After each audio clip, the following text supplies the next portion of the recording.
Hey everyone, before we get into it today, if you've ever thought about starting your own podcast or taking your current one to the next level, you have to check out Podigy Podcast. They didn't just help us launch this show, which we need a lot of help with. They made it look and sound amazing with custom artwork, killer music, and they guided us through the launching of the show step by step. Now they handle everything for us, editing, producing, you name it. All we do is hit record and they do the rest. Trust me. If you're serious about podcasting, you need them in your corner. Click the link in the show notes to schedule a free one-on-one podcast game plan session with them. You won't be sorry.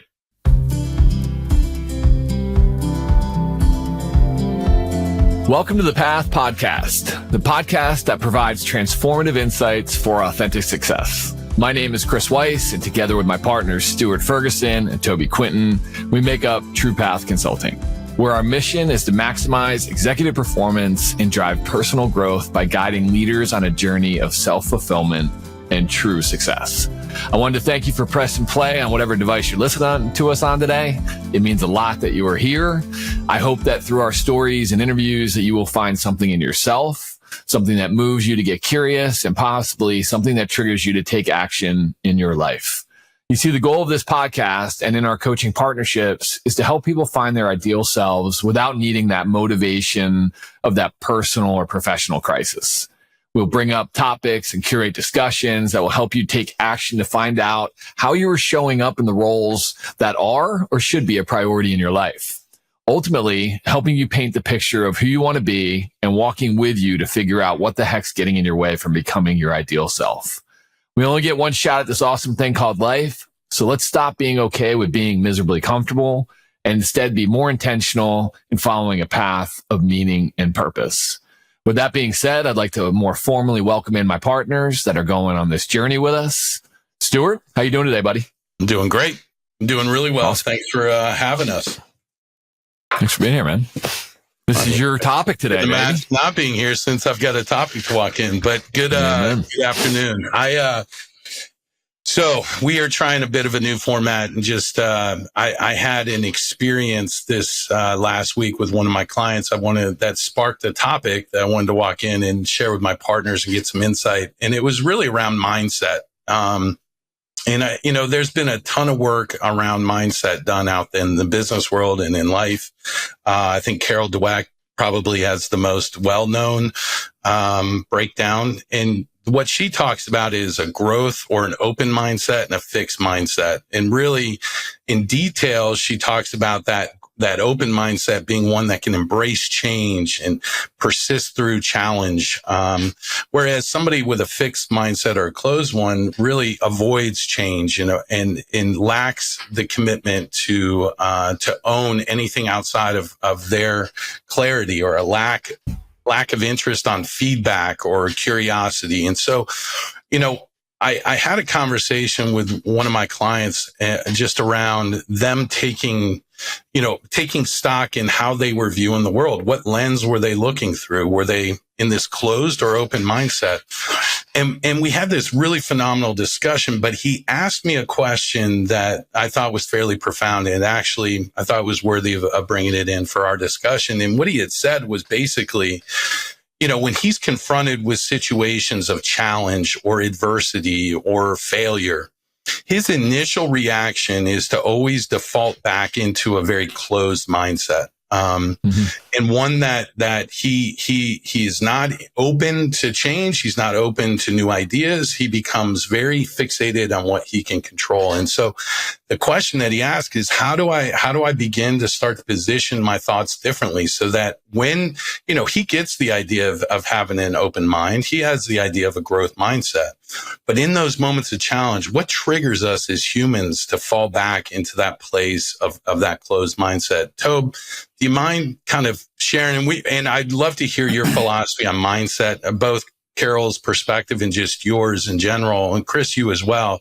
But really, let's anchor around that question of how, even though we're aware of it, how do we anchor ourselves in realizing that we're more than just that insecurity when challenge is put in front of us. Toby, what are your thoughts? Yeah, Stu, it's great topic. Dweck's work in this space is just so good and so spot on to where people are and where I am. It is insecurity, Stu. I'm jumping to the last thing you said, but my insecurities, when they're really running me, I start really getting much more fixed. I get much more in that mindset of, don't screw this up. Or even worse yet, you are going to screw this up. That inner critic as rides shotgun with a fixed mindset. And I just think that hamster's running of, the insecurities of, don't mess this up, don't fall flat on your face and failure and this, that, and the other. And that's the trigger, and that's what happens as it goes along with me. And as a coach, and thankfully I get this profession to call mine, and you guys get the same. We teach and help people and coach people, probably less teaching, but coaching people around this and their own insecurities and what to do about it. And I know for me, it really is just to get really grounded with what's true in this moment. What's true is I could screw this up. But the growth mindset in that is I could also learn from this. Mm-hmm. I also could remember those times in my life where I learned the most. And in every room I'm ever in, you can ask that question of any group of people. Hey, when did you learn the most in your life? Hey, when I failed. And the learning and the growth is hard to really experience in the moment. It's usually post the moment, right? Totally. So I think the power of this growth mindset is to acknowledge that you're in this moment where you might be more fixed in the way you're thinking about it, and to look at it as a moment of opportunity. Yeah. And how do I, to your point in your definition, which I think is great, how do I grow from it? And how will I take what I take here? And the struggle for me, Stu, is that, does that make me less competitive? Does that make me not want to do a great job if I'm just open to learning? So am I going to show up and do the right thing? And I think a lot of people worry about that. I know for me, early on, I probably thought, well, does that mean I'm not as committed to doing a great job if really my ultimate goal is just to learn about me in this process? And I just think that's a great question. I think it's a question that may not, everybody's going to have their own answer to it. But I think if we can reframe our minds towards really what this moment is, it's both do a really, really good job, take a lot of time to get prepared, take a lot of time to deliver it properly, try to do everything you can, but also understand that at the end, when it's over, you can't go back anyway. What did you learn from it, how you grew from it, and what you experienced throughout it, what worked and what didn't, is really the gift of the whole moment. So that's when I hear that question, and as your client referenced that, that's where I go with it on a personal side. Is that even, I know this will happen to me tomorrow or the next day of like, oh, don't screw this up or don't do that. It'll happen, but I'm much better at acknowledging it, and then also trying to pause and say, hey, this is a moment for me to not only do my best, but also learn through it. Yeah, you said it, Toby. And Chris, I want to get your thoughts here as well. But you said it, and it's that moment of pause to really understand, I think in a lot of ways, like, to be aware that you're in that place of that mindset. Like just that alone is such a powerful tool, is just saying, shit, I'm back here. I've already got self-doubt riddled through. My excuses are at an all-time high. I'm justifying it. Just be aware that you're in that space, right? Now you can start to control where you want to go. Chris, what are you thinking? I love that. I think when I read that book and stuff, I was like, oh, well, I'm growth mindset, right? Like I'm a growth mindset type individual. And it's like what Toby's helped me out with, even in your description right there, Toby, is like, you can be in a fixed mindset in a moment. Mm-hmm. Like I'm in one now, right? Like I had a moment before we pressed record where I'm just super stressed out. I have a keynote speech next week that I'm scared shitless of, cause it's something that we want to build in our practice. And there's just the topic's not one that, it's about change, which I think anybody can talk to, but it's not the most riveting thing to sit in. So I have insecurities about the top, and there's some things that are just coming up for me. And that fear of failure is a huge part of it. But to your point, Tobe, like, hey, how many times have you gotten up and spoke in front of hundreds and thousands of, and you had them laughing and you're yourself and like, just go do that, you know? And then that gets me growth. And I'm like, all right, yeah, I'm going to go do that. But I'll like, even last night, I'm just thinking about all the bad that's going to happen from it and everything. So the concept that you can go in and out of it is really important to understand. Yeah. I find when do I find myself in it, Stu, is when, which is kind of counterproductive to a conversation and a relationship, is that when I feel like somebody is entering the conversation in a fixed mindset, I tend to go fixed too, which is super counterproductive to build a relationship, because then you're just... Especially as a coach, right? Exactly. So, well, hopefully I don't do it to my clients. It's more the people that, you know, that I know and friends and so on and so forth. But like, yeah, and I wish I could in those moments, and that's the work for me. You know, in the moment, it's kind of like, all right, don't meet them in that fixed space. Like, meet them in that growth space, and they may not change, and that's okay. Like, that's not your job to make them change. But for you, because what happens is when I walk away from that interaction, I feel like shit. Because I'm like just combative and fixed, and you know, and it's like, and then they leave, and I'm like, why did I, like, that was an awful dinner or awful interaction or awful conversation or awful golf, whatever. And instead of being like, oh man, they were who they were and I was who and you just feel better about it when you're in that fixed mindset. So it's something I'm working on, man. It's not easy to do because I have my own, you know, feelings and ego and emotion around it. But, yeah, I think that's the biggest thing I take from it when you introduce that. That's huge. You know, I think about the current environment. You know, in the last podcast, we talked about kind of psychological safety and the importance of in our personal lives, in our communities, in creating that. And here, you know, a lot of times what I find is like the difference between optimism and pessimism going into those moments, right? And start to really think about that closed mindset is me assuming pessimism, right? Me assuming this interaction. And I do that a lot. And I do that because of a very active critical eye. I have a very active internal voice that likes to create, you know, hardship or create challenge out of the most mundane and simple things.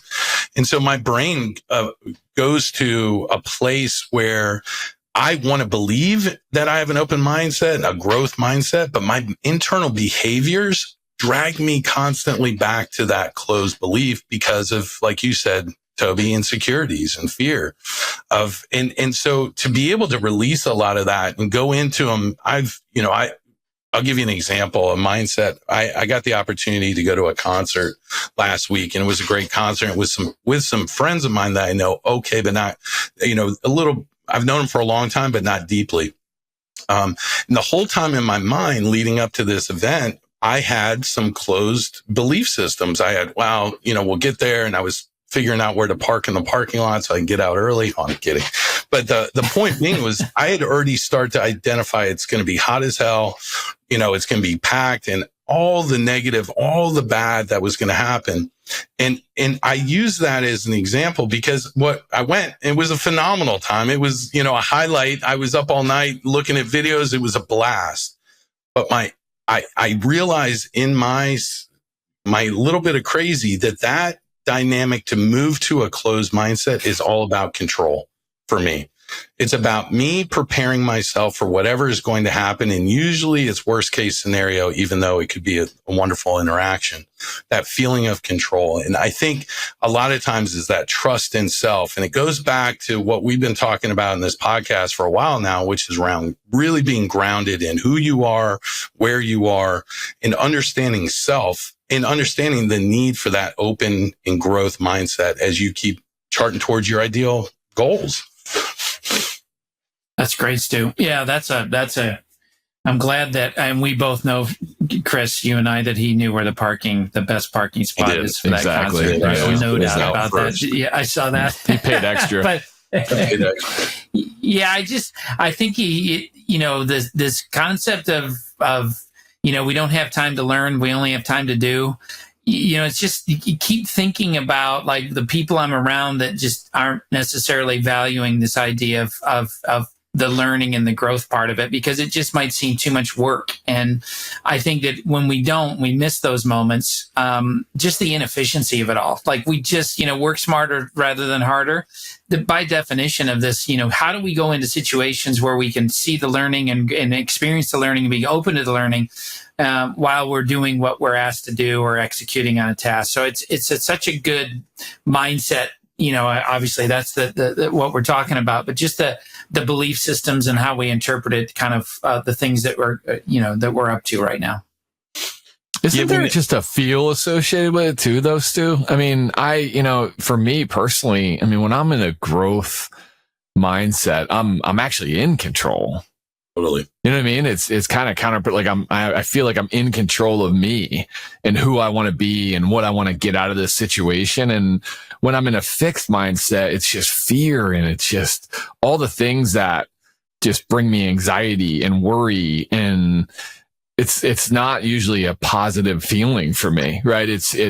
But growth, just the word in itself, like I'm going to become someone that I want to be, that I'm striving for, that I may not be there yet, but I'm going to get there. That type of concept, that type of kind of life attitude or approach is so much, I don't know. I just don't like the clients that I work with, like that's what I encourage them to do to get away from that imposter and get away from that. For me, it's the, 6-year-old boy that, with abandonment issues. And when he shows up, I know in that moment of fear that like, I'm not who I want to be. Right. Yep. And instead of that, understanding the work I've done, right, with Toby and with things like that, I'm able to identify that in that moment and get through it quickly to be where I want to be. But I don't know. For me, it's when you're in a growth mindset, it's just a great feeling to be in and how I want to live life versus that fixed kind of insecure, having to be in control versus like I am in control. I just think there's a big difference in that. That's so good, Chris. Like in controlling you versus controlling the environment, and how many people are trying to control that external when they really have little to it. And then rather than looking at it as a foregone conclusion, because how this story's going to end, being open to the possibility, like to that word we love to use, surrender, but surrender to what the moment could be. I know it might seem a little too mystical to a lot of, leaders out there, like, oh, wow, we're just going to let it go. But the truth is that, boy, do you pay attention more, and you're really looking and you're looking for moments to learn. And what is just a different way to look at things. And you've got that, Chris. You've had that for as long as I've known you. You've got a really, really healthy mindset of growth, but you'll fall victim to, and that's the point. I think that's, again, the point is we all have fixed mindset. And I don't know that necessarily fixed mindsets are always a bad thing. I just think that if it's a sustained, prolonged way of looking at life and self, then it kind of is limited. It's predetermined. You are going to be only as good and as smart as you think you, rather than the options of, well, wait a minute, maybe I can learn a little more here and grow a little more here. And, we all get to kind of choose how we want to look at ourselves and look at the outer world. Yeah, Toby, you said you always known me as growth, and I think I portray that a lot of times, but like the end of my career, I was so busy, and Stu, you've helped me through that. So busy, and I just wanted to keep getting ahead that I said no to everything. Like I said no to friends. I said no to meeting old friends for coffee. I don't have time. I jumped off the board for Special Olympics, which I loved doing, and I loved interacting with the athletes and the parents. And I just said, no, I'm not doing anything. I'm not, I'm traveling every week. And when I'm not doing that, I'm at home with my kids, and that's that. And it just didn't feel right, man. It didn't feel right. And the first thing I did when I took this next step in my path and journey was I literally committed. I said yes to everything, whatever it was. I just said yes. And next thing I know, and there's a concept of surrender in that you mentioned. Next thing I know, I'm having coffee with a woman who introduced me to my publicist, who I adore and who's helped me out through so many things. And hopefully we'll put this book out for us. I've re-engaged with old friends. It's just like I'm so enthusiastic for life of what yes might bring me versus just, no, I'm not doing that. And it's literally changed my appreciation for life. When I wake up, it's almost like, I don't know what I'm going to say yes to, but I'm going to say yes, and we'll see where it takes me. And it's just been fun. And again, they haven't all been winners, right? But I mean, there's learning in that too. Right? There's learning in that they're not being all winners. And it's just been such a great, such a better way to look at life than it. No, you know what? No, I'm a senior VP. I'm important, and I don't have time for this. And I don't know. It's been fun. It's been a fun ride the last 12 months saying yes to everything versus no. So you even did a full day marathon, didn't you? Leave your house and I did walk out and come back 14 hours later. Yeah, it was a 12-hour walk. And because I listened to that podcast and read that book when I was, I always wanted to do it. And finally I said yes to it. It was a 75-degree day, and I went out, and it was awesome, and it's just that experience and that being with myself and figuring it out, and just being tired again, and Joy joining me for a few of the miles, and just having a conversation with her, and just being so present from whatever whatever I was feeling in that moment. It was awesome. I just found out so much about myself. But, the old me would have been like, I don't have time. Who the hell has time to do that? Tired. Right? Yeah. When I hear you talk, Chris, both you and Toby, I don't know that I've operated from Dweck's definition, to be quite honest with you, around mindset. Open and closed have been kind of foundational for corporate America for a long time. For me, I redefined some of those. To me, it was about surviving or thriving. Are you in a mindset where every morning you're just trying to get through the day versus waking up every morning and seizing the day? I think, Chris, that's what I hear you saying, waking up and choosing that path versus having that path chosen for you. Another form of this for me is, hunting or being hunted. It's being proactive or reactive to how life is going and choosing which mode you want to operate from. For me, it's at this point in my life that a lot of clarity, like you, Chris, and a lot of help because of Toby, but getting to this place where I am dictating the pace of my intentions, right? And that feeling of control, back to your point, Toby, it's kind of a fallacy, but in a lot of ways to the external world, choosing how you are going to take on today's challenges versus having today be dictated based on the challenges. And that reframing for me has been really the secret to the last 6 months of recapturing my identity of who I want to be. And that comes from the mindset of saying, no, I am choosing thriving versus waking up with the intention to just survive. And I understand there's situations, there's mental illness, there are real deep challenges out in the world that may hold someone back from that choice. But I just say for me, I couldn't operate from open and closed, growth, closed. What I could operate from is, are you waking up with the mindset of taking what comes at you in thriving through it with mindset and attitude and openness and confidence? Or are you going to everything that comes at you, you're going to respond as if you're a victim and if it's happening to you and you don't have a say? And it's really just, for me, it was the reframing of that for me to really start to understand it. But I'm far from good at it, but at least I understand the definitions for me.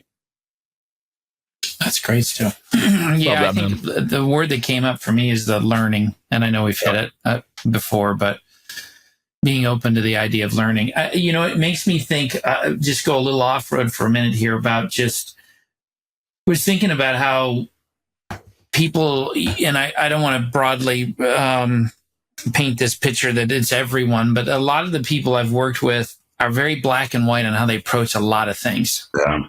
That either is or it isn't. I'm either great or I'm not. I'm either, a high IQ or I've got challenges or whatever. And I think we were raised that way too, with don't get me started on, the educational system and how grades are more important than actually learning about a subject and growing through that. And I think the three of us, obviously with kids and older kids now, but just how we're set up early on that you're either, you're an A student or you're a C student. And again, I think that there should be, there's some delineation between people that have better talent, better experiences, put more effort into it and all that. I understand that. And I think some would argue that maybe I'm not valuing that. I think there's a value in that. But again, those are scores. And I think it's the scoreboard watching or the grade watching. And it's like, is that really what it's all about? Or is it about getting better than we were before, growing through that game we just played? And how do we learn both not only what we need to do better next time or how we could do it more efficiently, but where were we great? Where were we brilliant? Where does a kid that gets a C grade, where's the conversation with, what was great about that? Like, how'd you earn that C? Like, and I don't mean that tongue in cheek of like, that C's not worthy of a merited conversation of like, but what made that C happen for you? You didn't get a D. So what was the C about for you? And we just don't pause enough with that because we're not thinking about the moment of learning and growth. We're thinking more about, I didn't get a B. And I'm like, yeah, I hear you. And again, I'm high. You guys know this, and all three of us are highly competitive. I'm not losing my competition by analyzing the C grade. Right. I'm not. You should be more worried about me than you should be the one that's all pissing and moaning and kicking the can and the dog and this, that, and the other because they're not at a B. Because I'm going to figure out what I did right and keep doing it. And I'm going to figure out how I bring it better in the areas I should to get to that next, whatever that level might be. But ultimately to feel more confident and experienced but not arrived, just better at maybe the next time around it all. And isn't that the definition of learning and growing? So that's just kind of the off-road, but it's this, this concept early on that I think fixed mindset is really how we're taught. And I think to be able to change that, you have to be really, really mindful of your mindset. Can we talk? You just said something. I know we don't have too much time, but you said something that's come up quite a bit, and that is this introduction of a new term. And maybe it's not a new term, but when I get in this mindset talk, I've been introduced a couple of times to people saying, well, I have what's called a competitive mindset. You referenced it earlier. And there's almost like there's this new age definition of what a performance mindset or a competition. You'll hear these terms. When you hear that, Toby, because you just referenced it, and I think it, I even see it with my kids on the sports field. When they were younger, there was this, we didn't get down the idea of growth or open. It was all about this performance mindset, this edge, this identity, the toughness, and I'm not so sure that adding that third mindset definition has always helped people really show up authentically. I'm just curious, when you guys hear this, how does it land with you, and how do you hear it, and what's the value of it in your mind? I'll go to you, Chris. Yeah, I don't know. I think it's, I hear it a lot, Stu, with my kids playing competitive sports and soccer, and the coaches trying to get them in the right frame of mind and things like that. And what I've seen it cause a lot of times on the negative side is when they don't win, to your point, to black or white, win or loss, it's the blame game. Well, this person should have made this hit, or this person should have passed me the ball, or this person caused the penalty kick, or this, and it's like, well, to your point, what could have we done? What could we do differently next time? How can we learn from this and move forward? So I don't know if that competitive mindset, I get what they're trying to accomplish with it, to get people in that frame of mind to compete, to bring their all but it just, what I've seen from it is not always, to your point, always positive, and always growth minded and learning from it, because it goes back to Toby's point of being black or white. Did we win or lose the competition or the game, versus what can we learn from our effort that we put into it, or lack of effort or whatever? What can we learn from the 60 minutes, 90 minutes that we played the game? And I don't think we spent enough time diagnosing that. Well said. Thank you, Toby. Yeah, and just Stu, and you're the vet on this phone call, but I did learn years ago, and I've used it a lot with a lot of the teams, but certainly the leaders that I've worked with, it's that after action review. And that AAR concept of after whatever deployment, and if I'm Garrett, this is where I need my veteran over here to kind of tell me I'm going down the right road. I don't want to be talking out of two sides of my mouth, but after the deployments, no matter the result, whether it's successful and we executed with precision or whether it was we failed miserably, they go through the same process of just unpacking what worked, what didn't, what we do. And to me, it was, and this was, I mean, I read this, I can't remember the book. I wish I remembered, but 10, 15 years ago. And when I was reading it, I was like, wow, what an interesting way that regardless, they created a culture of learning. That's what they did. Is a growth. And so to me, what comes up is like, when I'm coaching with people, I'm a leader specifically, hey, no matter what you do to take on, have a meeting thereafter and have a result. And now journaling is how we do that as coaches, right? Like hey, journal how that went for you and how, Chris, your meeting's next week. Journal how you felt going in, how you felt during, how you felt. And the premise behind it all is not to say I did this great and that's alone, that's it, or I did this horribly, but the full body of what am I taking from this?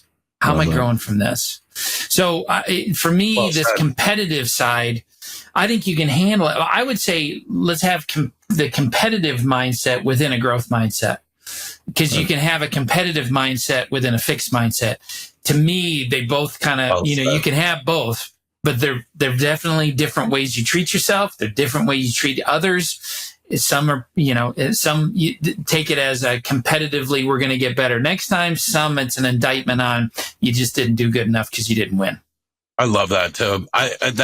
That's so well said. I think when I hear competitive mindset, I really think it's communication and what are we really talking about? And I think what we're talking about is grit, right? People's ability to overcome adversity. And to your point, you can do that in a closed mindset, in a very negative way, or in a growth one, a very open and optimistic viewpoint, right? But I think those that want to define that as a third option, I think you're merely just you should be laying competitive over either open or closed, and you'll probably get a much higher ROI on it. But the key thing is, it's really around, do you create a culture that embraces grit, that embraces overcoming challenge together, as a community?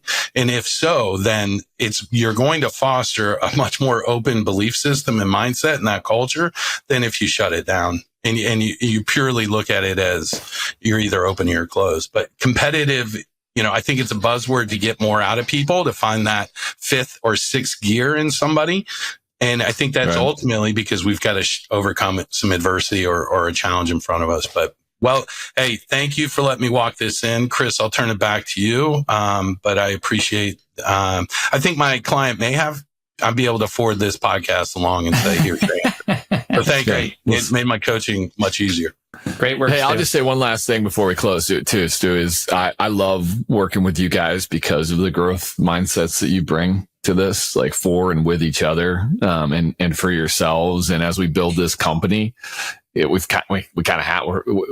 to. I mean, we don't have to, because there's been people we built companies with that have fixed, but it's just been awesome. And Stu, when you brought up, surviving or thriving, it's just, I just love when you're thriving, man. Same with you, Tobe.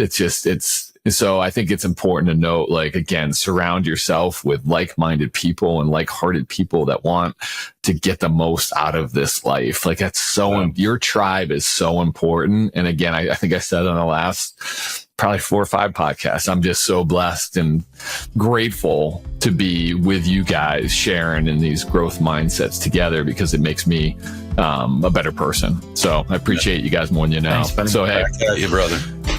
Well, hey, thanks again for joining us on the path. Remember, every journey is unique and every step you take shapes that journey. Keep exploring, stay curious, be growth-minded, and give yourself grace as you forge your path.